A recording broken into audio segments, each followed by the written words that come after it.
dunia, Pak Kusumo Mening.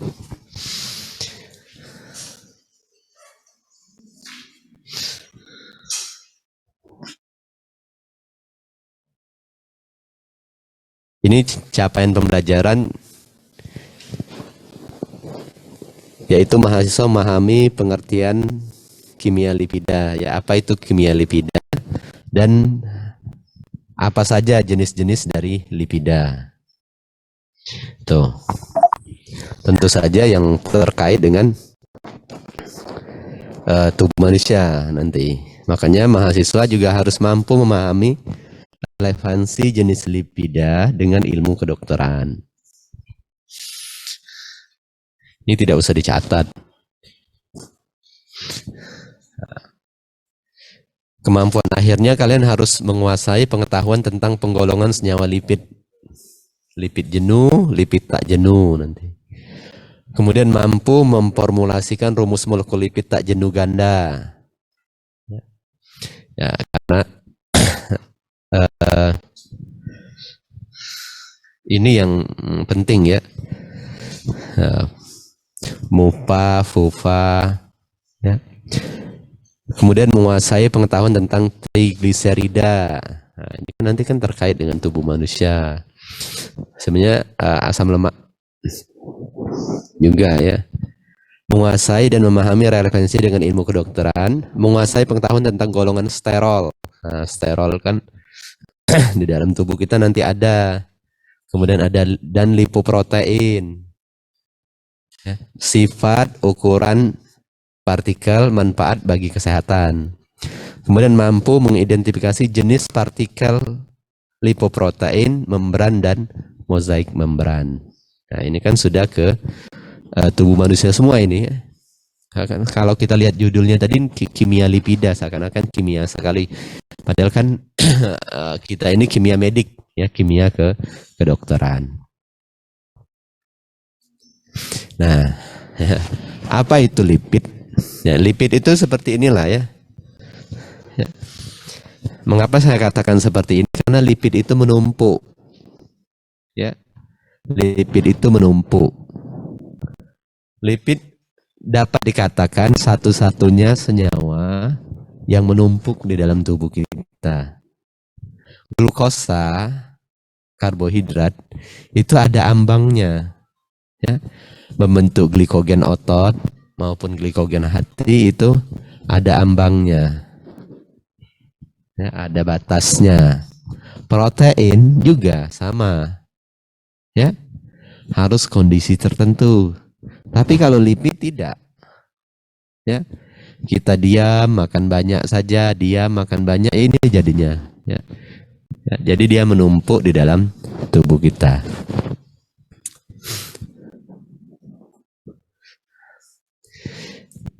Lipid, sebenarnya definisi lipid ini agak susah secara spesifik terkait dengan senyawanya sendiri. Ya, makanya para ahli itu mengelompokkan, ya, sebagai sekelompok senyawa heterogen. Artinya lipid ini banyak, ya, ya, banyak lipid ini. Dia tidak terbatas pada gugus tertentu. Misalnya kan kalau protein, nanti kan ada Pak Sada katakan ngajar protein kan, ada gugus karboksil, gugus amino, ya, ikatan peptida. Kalau karbohidrat polialkohol misalnya kan. Nah, makanya dikatakan kelompok senyawa heterogen. Apa saja pokoknya. Bisa lemak, minyak, steroid, malam, wax, dan senyawa terkait yang berkaitan lebih karena sifat fisiknya daripada sifat kimianya. Nah, kan? Karena sifat fisiknya, makanya dia tidak spesifik seperti saya katakan tadi kan. Kalau yang tadi kan karena ada gugus tertentu, dia tidak karena sifat fisiknya. Sifat fisiknya apa? Ini yang kedua. Yaitu relatif tidak larut dalam air, tetapi larut dalam pelarut non-polar, misalnya ether dan kloroform. Jadi kalau kalian menemukan senyawa, lalu kalian identifikasi, ya, Dia memiliki sifat fisik seperti ini, tidak larut dalam air, tetapi larut dalam pelarut nonpolar, maka itu dikategorikan sebagai lipid.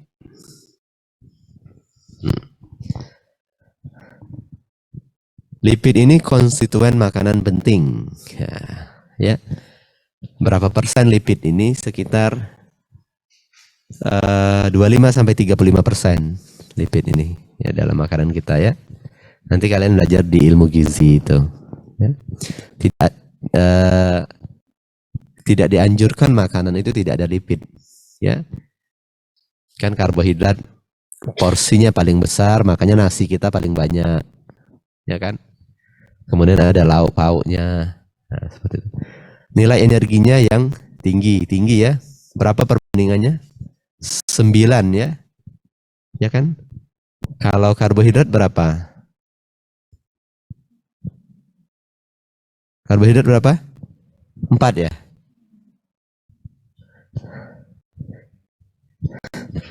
Mengapa dia tinggi? Karena C-nya panjang ya. Kalau kalian membakar sesuatu, ya kalau dia panjang, banyak kan apinya? Kalau C-nya pendek, sedikit. Itu sebenarnya seperti itu. Energinya itu, analoginya seperti itu.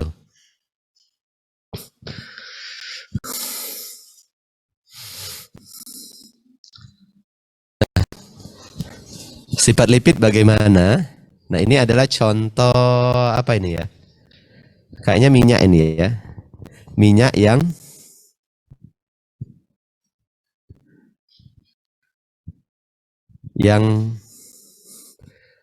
tercebur apa tumpah di air ya, ini minyak yang tumpah di air. Kita lihat bahwa minyak-minyak ini nanti bisa membentuk misel ya, membentuk misel. Nanti misel itu nanti, jadi kalau senyawa lipid ini non polar diketemukan dengan jadi lipid ini ada bagian yang polarnya ya. Ada bagian yang polarnya, ada bagian yang non polarnya. Tapi bagian non polarnya banyak. Nah, ketika kalian masukkan minyak di air, kenapa dia membentuk gelembung? Pernah nggak? Atau karena kalian pernah eksperimen waktu SMA? Kenapa? Kenapa? Ada yang bisa jawab? Saya minum dulu.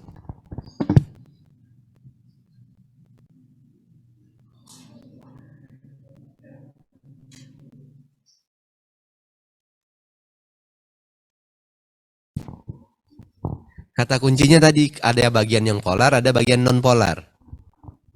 Atau yang di rumah, ada yang bisa bantu jawab?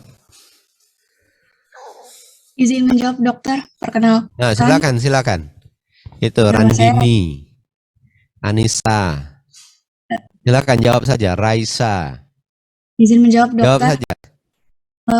Karena pada saat minyak itu terletak dalam air, gugus fungsi yang gantian saja siapa nanti, tidak usah saya tunjuk satu-satu. Langsung jawab saja, silakan. Tadi kan sudah saya sebut namanya. Izin menjawab dokter, kalau yang lemak atau lipid yang ada di dalam air itu terbentuk. Silakan bersuara, atau kita tidak mendengar suara mereka. Oh, suara kalian tidak terdengar. Apa?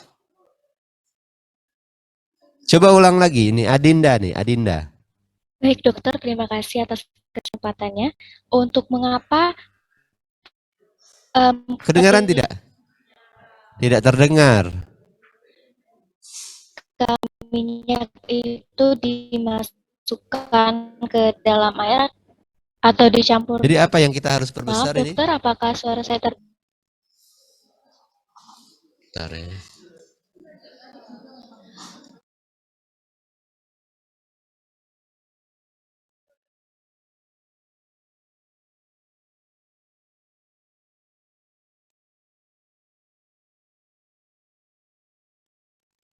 Yang mana?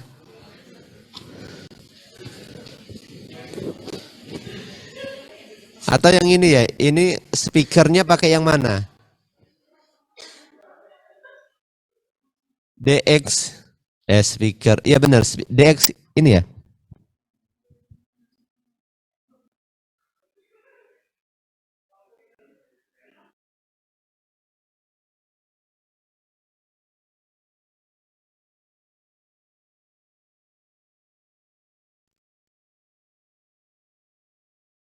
Coba ulang lagi yang di rumah. Coba ngomong dulu. Raisa sekarang. Coba Raisa. Permisi dok, apakah suara saya terdengar? Sudah terdengar. Baik dok, perkenalkan nama saya Raisa Konita. Ya, silakan. Perkenalkan nama saya Raisa Konita dari kelas Gamma. Saya izin menyampaikan jawaban saya mengapa lipid itu tidak bisa bercampur dengan air. Karena air itu molekulnya itu polar dok. Sedangkan kalau misalnya lipid itu non polar dok. Jadi dia tidak bisa menyatu dok. Coba Randini ya. Izin menjawab dokter, sama seperti Raisa bahwa kalau lemak yang terletak dalam air bakal membentuk gumpalan-gumpalan seperti ini karena air itu senyawanya polar dan lipid itu senyawanya non polar, dan ada rantai yang ada di dalam lipid itu bersifat non polar, yaitu asam lemak. Jadi Raya, cukup ya. Inilah saya itu kalau ngajar kayak gini lambat ya. Benar nggak lambat ya?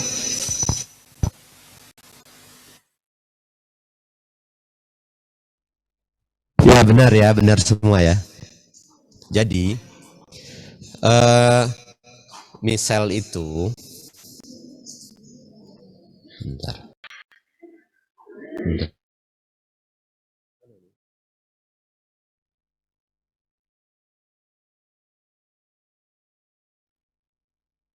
Jadi misal itu, jadi tadi kan saya sebutkan bahwa lipid itu memiliki bagian polar dan non polar. Jadi lipid itu akan membentuk misel, ya. Misel itu dia menunjukkan bagian polarnya di luar dan menyembunyikan bagian non polarnya di dalam.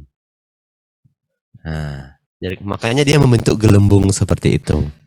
Sehingga dia seakan-akan diterima oleh air, padahal kan tidak.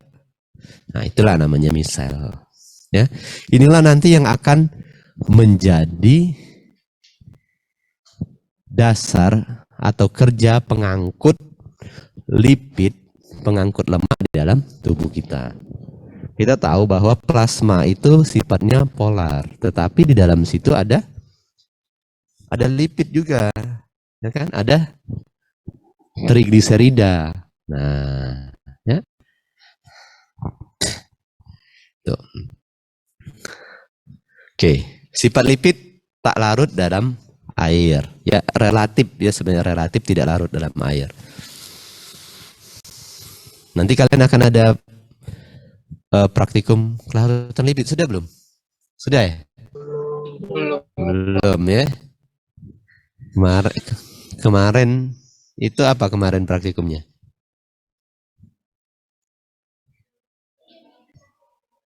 Apa? Anion kation sama senyawa obat, ya. Nah, jadi relatif tidak larut dalam air atau pelarut polar, larut dalam pelarut organik atau non polar seperti CCl4 dan ether. Lebih ringan daripada air. Ya, kalian tahu belajar berat jenis ya. Itulah kenapa dia tadi terletak di atas atau di bawah. Kalau letakkan di atas tadi. Ya, di atas karena dia lebih ringan. Bila dikocok di dalam air, partikel dia akan membentuk partikel di antara molekul air yang disebut dengan emulsi. Ya. Nanti emulsi ini Mungkin ada juga di praktikum di blok 2 ini. Tapi nanti akan kelihatan nanti di blok 7 nanti emulsi ini. Ya. Emulsi ya. Kemudian di sini ada sabun ya sebagai penstabil emulsi. Ya kan? Sabun ya, tahu sabun? Nah, yaitu lapisan pelindung pada butir lemak. Makanya kita itu pakai sabun. Sabun itu sebenarnya memiliki sifat seperti lemak, mirip. Ya, deterjen. Makanya nanti ada peran dari empedu sebagai deterjen. Maksudnya deterjen itu bukan untuk nyuci ya. Harus diingat ya. Tapi penstabil emulsi. Nah, penstabil emulsi. Nanti kan kalian kalau membersihkan piring kan pakai sabun kan, ini fungsinya itu tuh. Sebenarnya kita kan menggunakan saja tapi kita tidak pernah membahasnya secara ilmiah. Nah, ini susu emulsi dari lemak mentega dalam air. Zat penstabilnya ada protein kasein. Nah, ya, ada penstabilnya.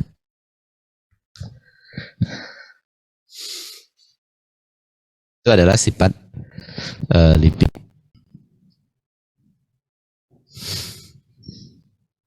Nah, ini apa peran lipid di dalam tubuh kita? Kita lihat di sini perannya apa. Kalau lihat dari gambar ini sebagai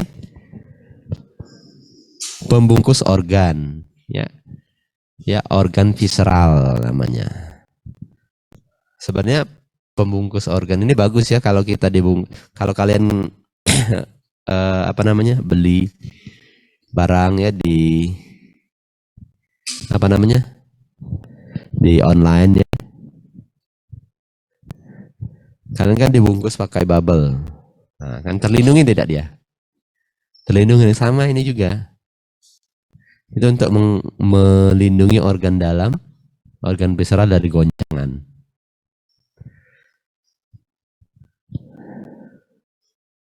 Itu dalam kaitannya dengan struktur di dalam tubuh kita.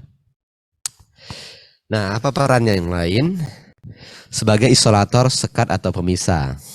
Ya, sebagai isolator. Ya, isolator itu artinya apa?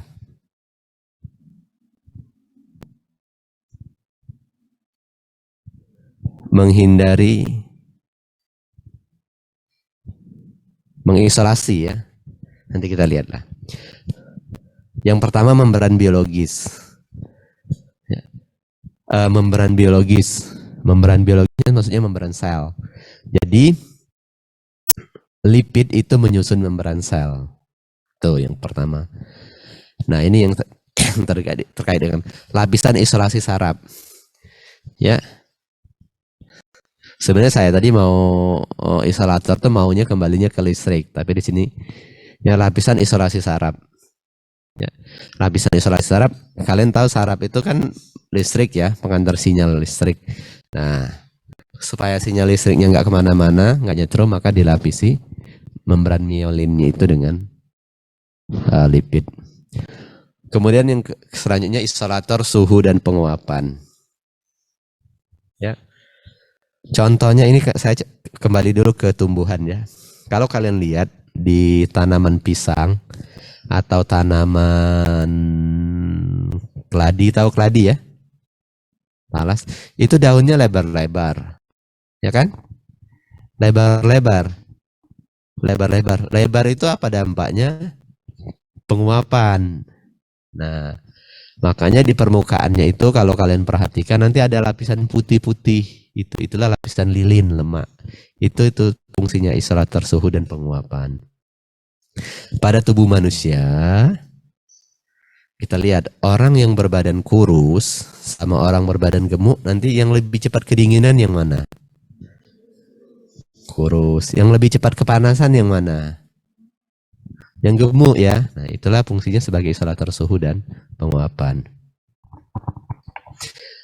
Kemudian sebagai cadangan energi. Nih, ini TAG ini ya, triasil gliserol atau trigliserida, 9 kilokalori per gram. Kemudian bantalan jaringan organ dan tubuh. Tadi fungsinya peredam kejut ya. Kalau kalian beli barang, dikasihnya tebal sekali kan, mau goncangan apapun itu dia tidak berpengaruh. Nah, inilah fungsinya sebagai bantalan jaringan organ dan tubuh.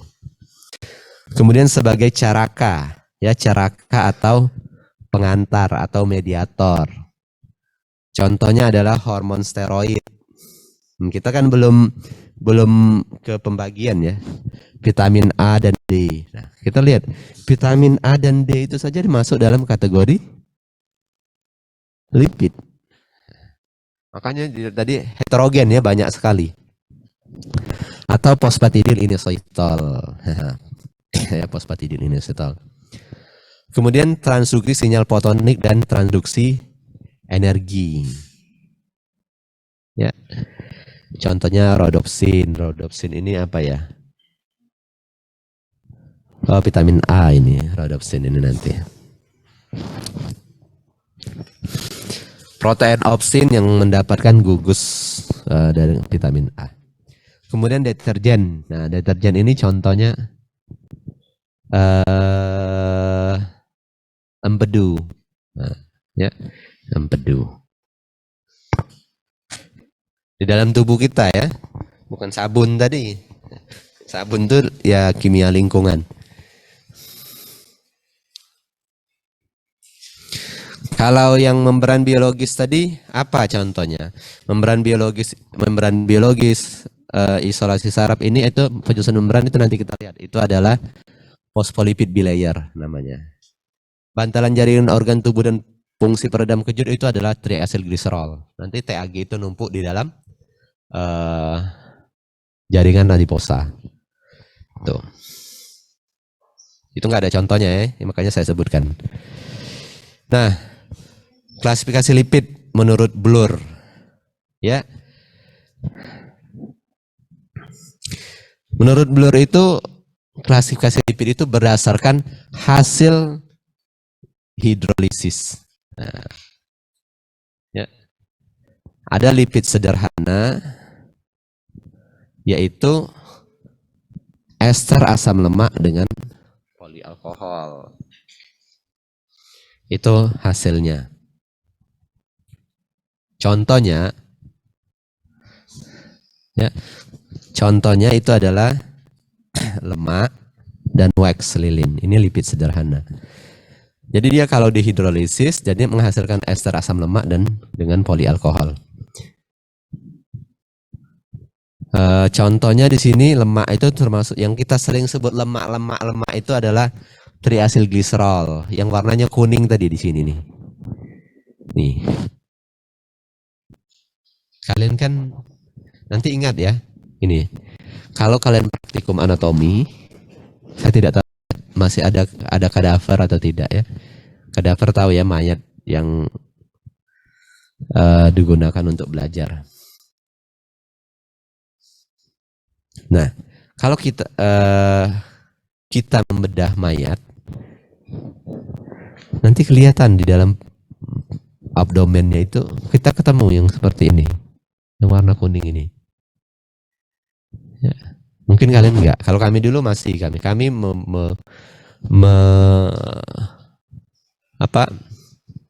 mempelajari anatomi ya, dari kulit luar itu sampai ke dalam. Itu nanti kelihatan. Nah, gawat ini. Apa ini? Wait an hour ya. Oke.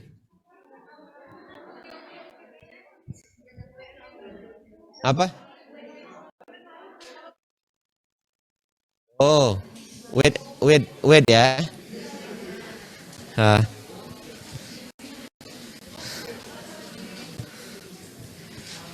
ya. Inilah yang namanya lemak itu ya. Nah.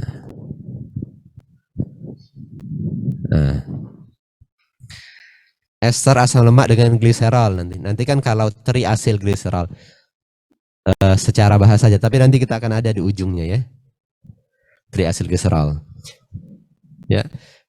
Minyak itu lemak dalam bentuk cair. Ya. Kemudian ada wax atau lilin ya. Itu ester asam lemak dengan alkohol dengan berat molekul yang lebih besar. Wax. Ini yang lilin ini yang terdapat di tadi yang saya sebutkan di tanaman tadi ya. Di daun keladi atau daun pisang. Nah, kemudian lipid kompleks. Ya.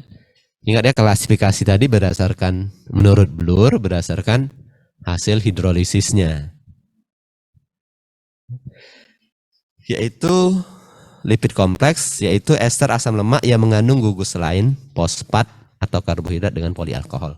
Jadi kalau sederhana itu saja itu asam lemak plus polialkohol. Kalau kompleks asam lemak plus kompleks plus gugus lain, yaitu ada fosfat atau karbohidrat. Ya. Contohnya di sini adalah fosfolipid. Kalau fosfolipid jelas berarti gugus tambahannya adalah fosfat. Ya. Asam fosfat suatu basa nitrogen atau komponen lain seperti gliserofosfolipid atau sphingofosfolipid. Ya. Ya, itu ada tambahan ya. Ya, bukan fosfolipid saja ya. Ini tahu nggak kalian? Ini nanti kalau kalian bicara otak manusia, inilah isinya. Maksud saya bukan otak, maksudnya dalam pengertian ini ya, pengertian bahasa, tapi maksudnya pengertian anatomi. Inilah isinya, sphingofosfolipid ya, gliserofosfolipid ini, itulah otak kita. Makanya otak itu kandungan lipidnya tinggi, karena itu. Maka kita jangan katakan apa namanya? Lipid itu berbahaya, tapi ini loh ini. Ya isinya. Kemudian glikolipid. Nah, ya glikolipid ini asam lemak. Ya, ini ada karbohidrat dari namanya saja gliko ya. Glikosphingolipid. Nah, ya, ada karbohidrat. Atau bentuk lipid lainnya sulfolipid, aminolipid atau lipoprotein. Maksudnya gugus lain ya, bukan terbatas pada fosfat atau karbohidrat ya, gugus lain itu contoh saja. Ya. Oke, itu lipid kompleks. Jadi ada lipid sederhana, lipid kompleks, dan yang ketiga adalah turunan lipid. Nah, kok tidak ada ya? Oh ini. Nah ini contohnya ya, ini adalah asam fosfatida atau fosfatidilgliserol. Ini adalah lemak 1, asam lemak 2, kok R-nya sama ya? R1, R2. Dan di sini biasanya kan ada R3.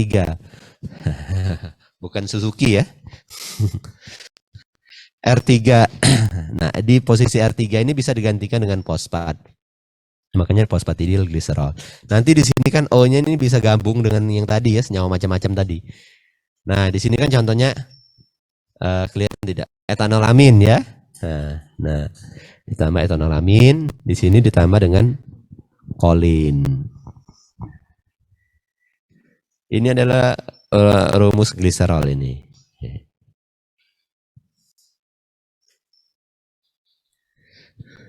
Kalau asam itu ada gugus apa? Gugus asam karboksilat deh. Nah, apa? CO. Nah, nanti kita lihat.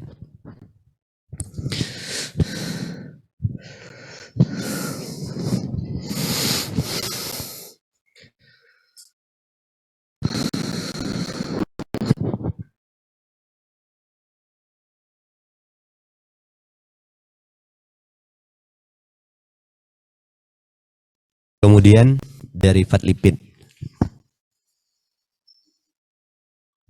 Kita sampai jam berapa? Jam 9 saja ya. Memang jam 9 kayaknya waktunya ya. 9.10 kalau nggak salah ya. Iya, kelamaan berarti saya ini ngajarnya. Derivat lipid. Nah, derivat lipid ini hasil hidrolisis dari kedua golongan di atas tadi. Tadi kan ester asam lemak, tapi ingat ya, bukan semuanya tadi, tapi yang memenuhi prinsip sifat fisik tadi, yaitu relatif tidak larut dalam air dan larut dalam pelarut nonpolar. Contohnya tadi kan hasil hidrosisnya adalah asam lemak. Ya. Cuma itu saja ya tadi ya, asam lemak saja. Nah, tetapi ada sterol ya atau kolesterol. Kolesterol itu dibikin apa? Didapat. Maksudnya dari makanan. Dari mana? Perasaan ketika saya ngajar selalu kelas ini deh yang offline. Iya. Iya. Enggak ah, saya ingat wajah-wajahnya. Iya kan? Kamu baru pertama kali? Enggak, saya lihat di sini kan ada wajah-wajah yang ya. Apa kalian punya saudara kembar? Benar atau tidak? Nah, ya. Ada yang baru mungkin ya, sebelah ya. Nah, ya, gliserol. Steroid ya. Aldehid lemak, benda keton, hidrokarbon dan tadi saya katakan ya lipid soluble vitamin dan hormon apa namanya ya? Hormon lipofilik. Hormon itu kan ada dua, ada yang hidrofilik, ada yang lipofilik. Ini lipofilik. Nah, lipid yang penting secara klinis. Nah, ini ya. Yang pertama asam lemak, trigliserida, kolesterol dan fosfolipid. Tapi yang paling sering diperiksa, bukan paling sering tapi menjadi rutin diperiksa itu adalah trigliserida dan kolesterol. Fosfolipid jarang orang periksa fosfolipid. Asam lemak juga jarang. Bukan jarang, hampir tidak pernah ya fosfolipid juga. Tapi dia penting secara klinis, maksudnya untuk asam lemak ini kan untuk sumber energi juga ya. Fosfolipid untuk membran sel. Nah, asam lemak ini asam karboksilat alifatik. Alifatik itu lu apa? Bengkok. Ya. Kalian tuh jangan tinggalkan pelajaran. Kalian belajar kimia tidak SMA? Nanti ada beda alifatik, aromatik. Alifatik itu apa?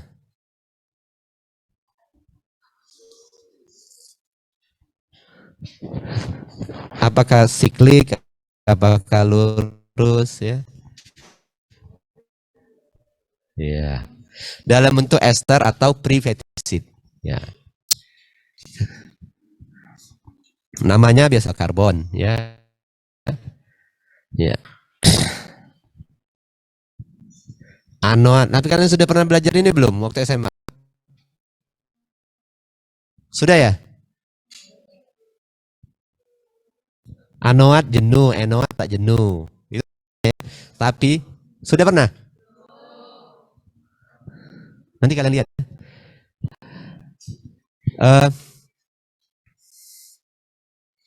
Tapi apa namanya? Orang tuh sering tidak suka pakai nama UPEC ya. Lebih suka pakai nama komersil atau nama keren lah ya kayak gitu ya. Nah, itu asam lemak. Contohnya ya, di sini tata namanya ya. Penomoran karbon C1. Ya. Jadi kan dia kan rantai lurus saja seperti itu ya.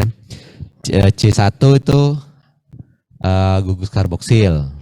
Kemudian C2 itu disebut C alfa, C3 beta, terus C4 apa itu gamma ya. Nah, kalau dari C terminal ada omega atau N. Nah, ya. Gambar segi rangkap. Kita lihat.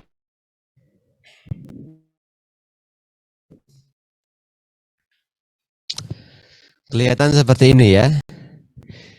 Ini asam, ada tidak ikatan rangkapnya? Tidak ada ya. Asam lemak jenuh. Nah, kan ini nama dagangnya ini. Asam palmitat. Orang nggak tahu ya asam palmitat. Ya kan? Ini yang tadi saya tanya tadi ya. Yang tadi gugus asam tadi? Nah, jangan lupakan ya.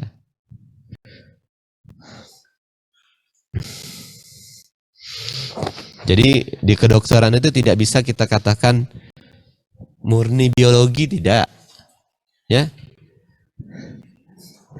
Nanti ada fisikanya, ya ada kimianya. Nah, asam lemak jenuh di situ. Ada heksadekanoat. Nah, heksadeka ya, heksa berapa? 6, deka 10, 16. Jadi itulah makanya namanya tadi menunjukkan jumlah C-nya. Tapi kan orang tidak mau, lebih enak pakai asam palmitat saja kan? Nah, seperti itu. Kemudian asam lemak tak jenuh tunggal, ini asam oleat. Nah, kan asam oleat C18 satu ikatan rangkapnya. Nah, itu kalau nama asam 9 oktadesenoat. Nah, ya. Ya. Ya. Kalau yang tadi anoat, yang ini enoat. Berarti dia asam lemak tak jenuh.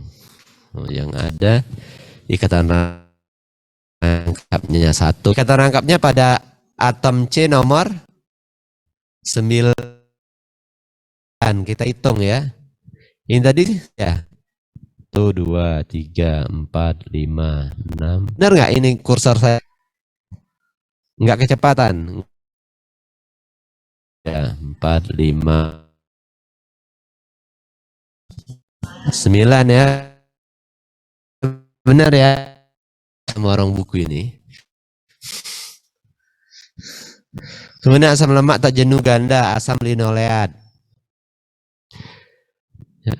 Asam linoleat ya. 9, 12. 9 ya.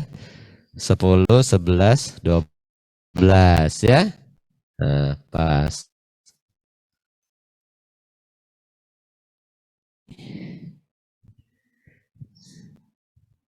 Ini apa ya? Ini C18 juga, berarti omega berapa ini?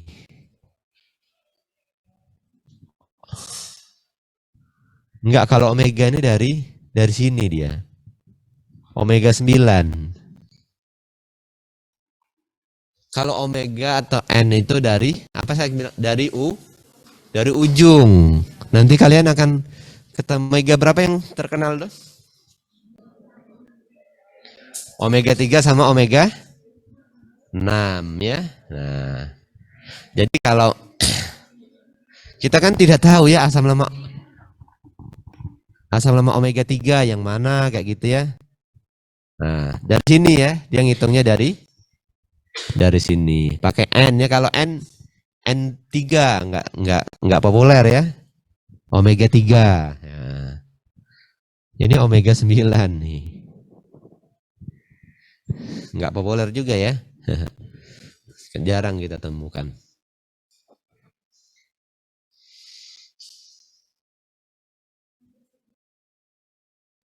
19 berarti C-nya 18, ikatan rangkapnya 1 terletak pada atom C nomor 9. Ini sama. Nah, nanti kalian cari kan. Ada lagi yang perlu kalian cari ntar. Oh, ini ada juga ya ternyata ya. Oh, ada masih ya. Aduh, saya pikir sudah mau habis nih. Ternyata masih banyak. Aduh, masih banyak ya. Ternyata coba saya lihat dulu ya berapa slide ini. Ya Allah, baru 17. Astagfirullahaladzim.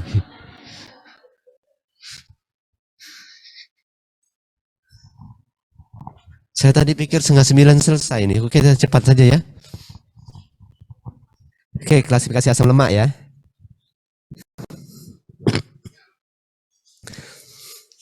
Asam lemak jenuh ya, saturated fatty acid. Titik cairnya lebih tinggi, artinya dia harus dipanaskan. Kemudian asam lemak tak jenuh, titik cairnya lebih rendah. Makanya dia banyak bentuknya cair. Asam, nanti kan asam lemak tak jenuh ada yang apa namanya ini tunggal, ada yang ganda ya. Monoethanoid atau monoenoat ya, MUPA atau nanti ada yang PUPA ya kalau yang banyak atau lebih dari 2. Nah, kemudian ya jadi ya kalian harus ingat asam lemak jenuh, tak jenuh ya. Tak jenuh itu ada MUFA, FUPA, kemudian ada eicosanoid. Yang penting tuh sebenarnya ini nanti. Bukan yang ini nggak penting ya. Tapi nanti yang penting pada keadaan tertentu nanti. Ya. Ini nih. Yang terkait dengan omega 3, omega 6 itu nanti di sini. Ya. Eicosanoid, yaitu senyawa yang berasal dari asam lemak eicosa. Ya, eicosa itu 20 karbon. Kalau tadi kan kita lihat tadi berapa karbon tadi paling contoh tadi 18 karbon. Eicosa polyenoid. Ya. Contohnya di sini prostanoid, leukotriene. Ya, yang nanti akan menghasilkan mediator-mediator inflamasi ya, peradangan dalam tubuh kita. Prostaglandin, prostacyclin sama tromboksan. Ini.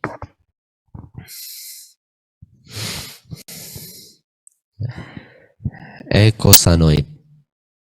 Nah, klasifikasinya lemak hewan itu lebih banyak yang tidak jenuh, pada suhu kamar itu padat dia. Sedangkan pada lemak tanaman itu lebih banyak yang tak jenuh, suhu kamar dia cair.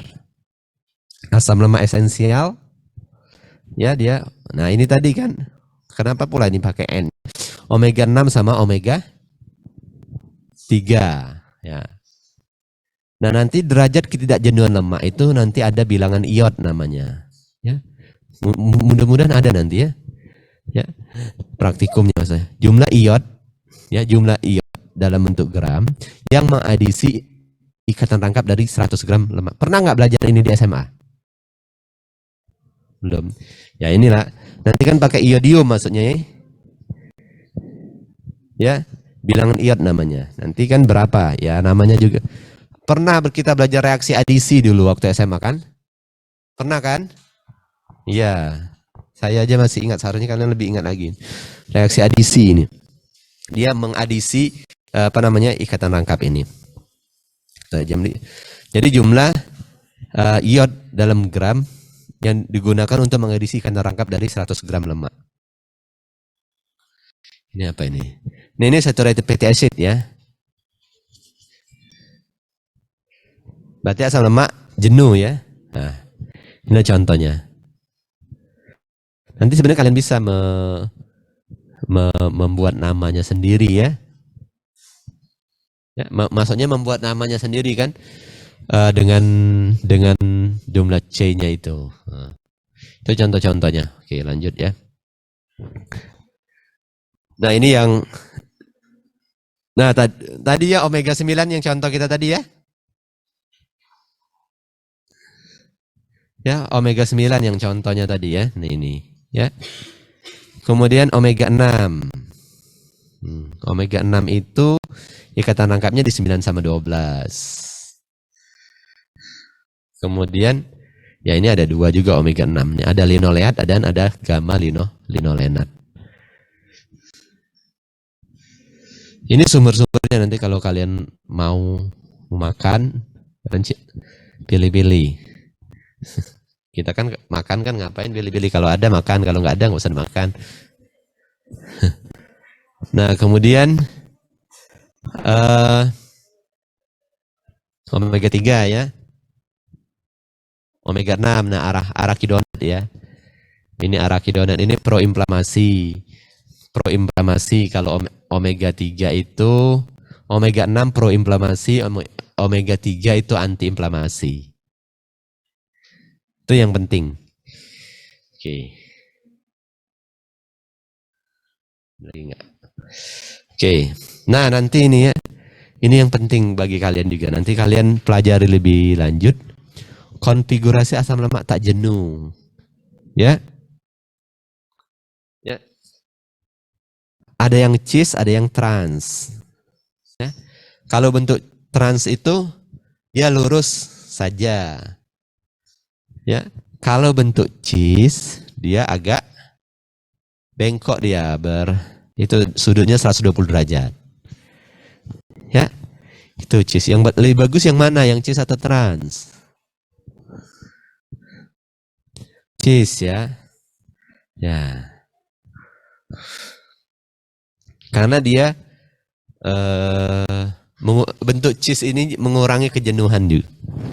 Atau kalau ini lebih tidak jenuh dia. Ya. Lebih tidak jenuh. Nah, kemudian kolesterol. Kolesterol ini merupakan lemak dengan inti steroid. Ya, intinya steroid, yaitu siklopentana perhidropenantren. Itulah kolesterol. Ya. Lihat gugus yang ininya, ada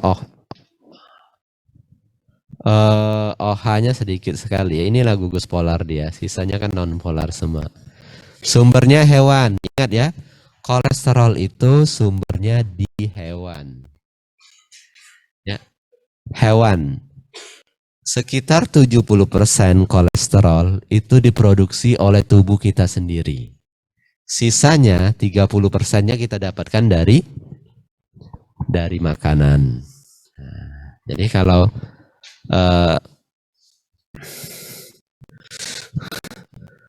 kolesterol kita tinggi, makanya diberi obat ya untuk menghentikan pembentukannya dalam tubuh kita, selain mengurangi atau memperbaiki pola makan.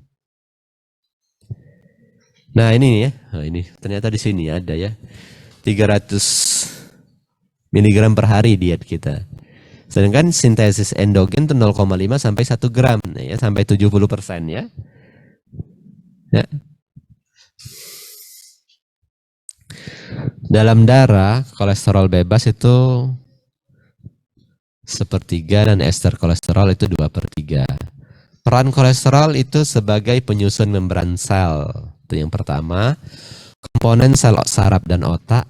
Kemudian yang ketiga, prekursor hormon steroid, asam empedu dan vitamin D. Ya. Kalau kalian berjemur, ya kan, kalau COVID kemarin itu kan disuruh berjemur untuk dapat vitamin D. Nanti sumbernya dari mana matahari itu? Apakah matahari itu sinar itu bisa menjadi ini? Tidak, tapi kan memang di dalam tubuh kita ada kolesterol, ya, yang akan diubah menjadi vitamin D. Namanya apa kolesterolnya? Ya, nanti di blok 7 kalian belajar itu. Oke. Trigliserida. Nama populernya trigliserida, tapi nama ilmiahnya triasilgliserol.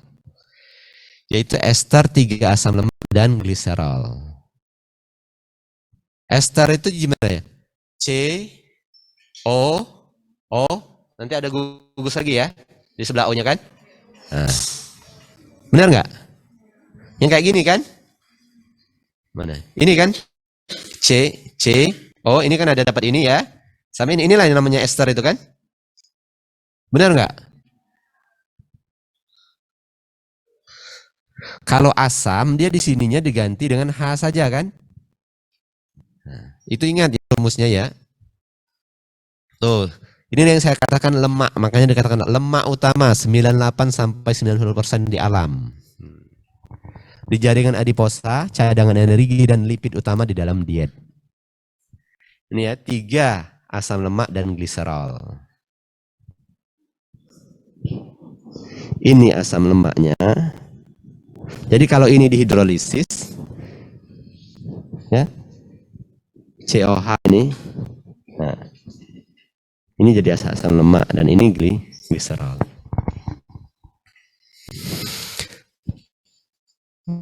Triasilgliserol sederhana satu jenis asam lemak saja.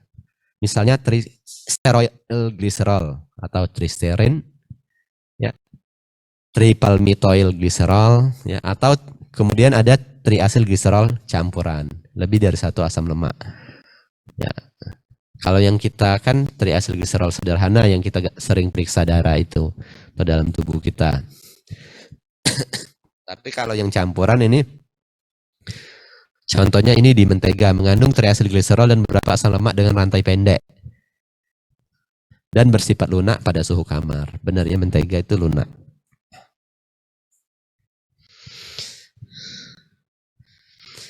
Nih, fosfolipid, yaitu ester asam lemak yang mengandung fosfat, ya, fosfo, dan atau basa nitrogen atau komponen lain dengan polialkohol. Ya. Asam lemak bersifat nonpolar, membentuk ekor. Benar nggak ya? Asam lemak bersifat nonpolar. Oh ya benar ya, asam lemak nonpolar.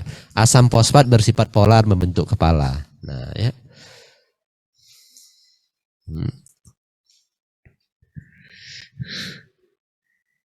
Ini ya. Asam fosfatnya polar. Inilah tadi yang membentuk misel tadi. Penyusun utama membran sel, fosfolipid. Nah, pada fosfat dapat terikat, nih, ini tadi kan sudah, pada fosfat dapat terikat kolin, namanya fosfatidilkolin, contohnya lecitin, surfaktan paru-paru ya. Tahu nggak apa fungsi lecitin ini? Kalian pernah praktikum mengembang-kempiskan balon tidak? Praktikum atau apa waktu SMA? Tahu nggak kenapa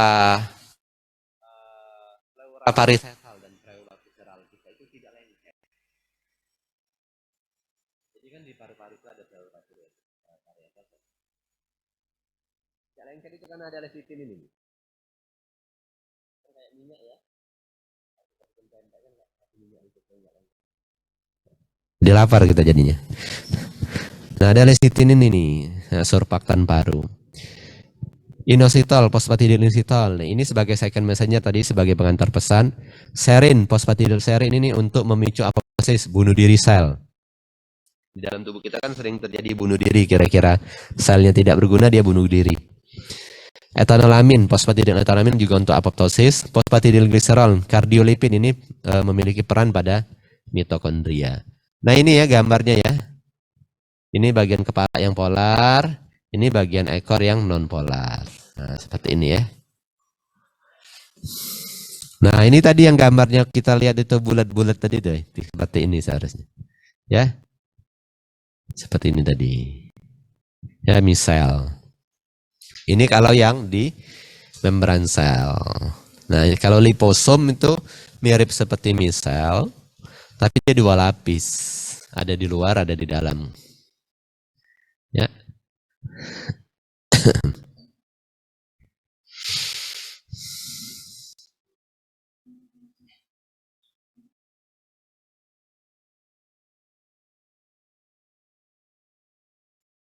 Lipoprotein. Lipoprotein berarti lipid dan protein. Lipida berikatan dengan protein spesifik. Nanti ada ApoA, ada ApoB, nanti itulah protein spesifiknya nanti. Itu di blok 7. Ya. Mengandung TAG, triacylglycerol, fosfolipid dan kolesterol. Fungsi sebagai transport. Ya. Lipoprotein fungsinya untuk apa? Transport. Transport apa saja? Lipid. Ya. Melalui darah. Ya. Dari darah, melalui darah, dari usus halus menuju depot lemak dan jaringan. Atau hati biasanya. Lipoprotein plasma darah digolongkan berdasarkan densitasnya. Ada kilomikron, PLDL, YDL, LDL, dan HDL. Ya. Itu ada kepanjangannya, kalian cari ya. Kepanjangannya. Kata kuncinya densitas. Semakin tinggi densitasnya, semakin dikit protein S. Iya betul, semakin dikit proteinnya.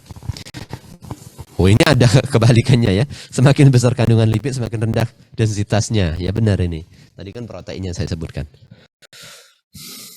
Oke. Nah, lipoprotein diklasifikasikan berdasarkan kepadatan kandungnya. Kilomikron terbanyak apa? Triacylglycerol.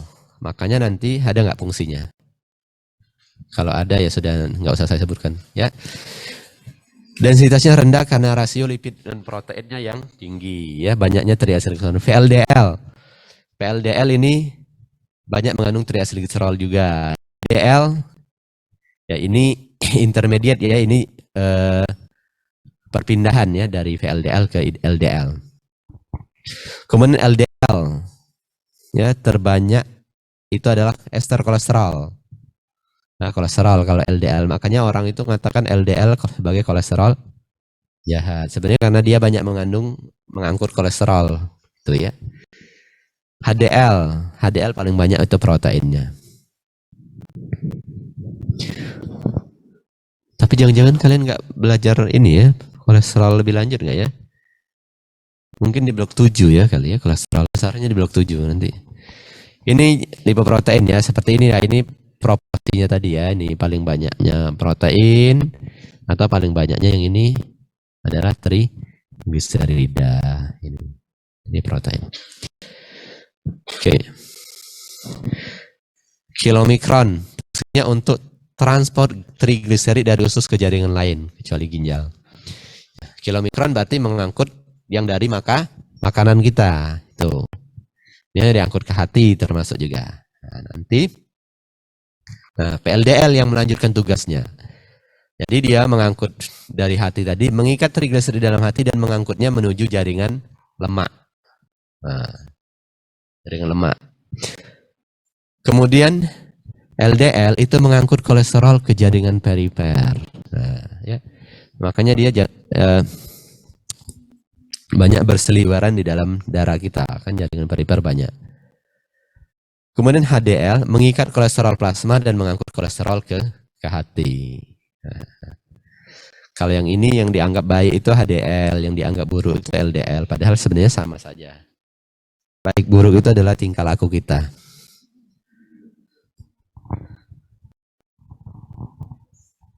Dia itu bekerja sesuai dengan apa yang kita makan kan, LDL ini. Nah, HDL juga sama. Ya. Berdasarkan apa yang kita makan dan apa yang kita lakukan. Ini fosfolipid sebagai penyusun membran sel. Nah, ini ya. Fosfolipid bilayar. Kali kalau ada pertanyaan, penyusun membran sel itu adalah fosfolipid bilayar. 2 lapis. Ini fosfolipid. Ya, dua lapis. Fosfolipid dan membran sel. Fosfolipid bilayar memiliki area hidrofobik karena asam lemak, impermeable terhadap senyawa-senyawa hidrofilik. Nah, ini penting kata kuncinya. Impermeable terhadap senyawa-senyawa yang hidrofilik seperti garam, karbohidrat dan asam amino. Jadi kita tidak bisa menembus ya, bukan kita masuk ke senyawa-senyawa ini tidak bisa mereka membutuhkan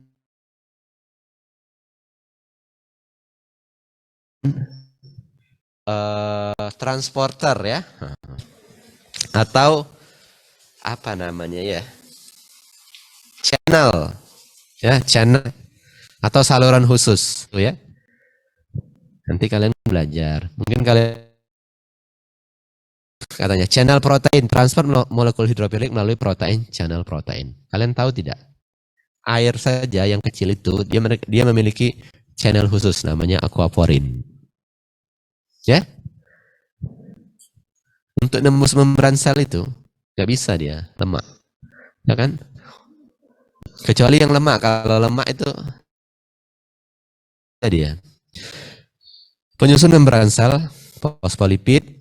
Ya ada protein. Protein ini bisa protein integral penangkap sinyal dan komponen lain seperti karbohidrat. Ya juga berperan sebagai. Konsistensi membran sel bersifat seperti cairan dan berbentuk mozaik. Nah, makanya dikatakan model di Sanger Olson tahun 1972 dia bentuknya. Tapi dia itu nggak kaku ya. Nah seperti ini ya.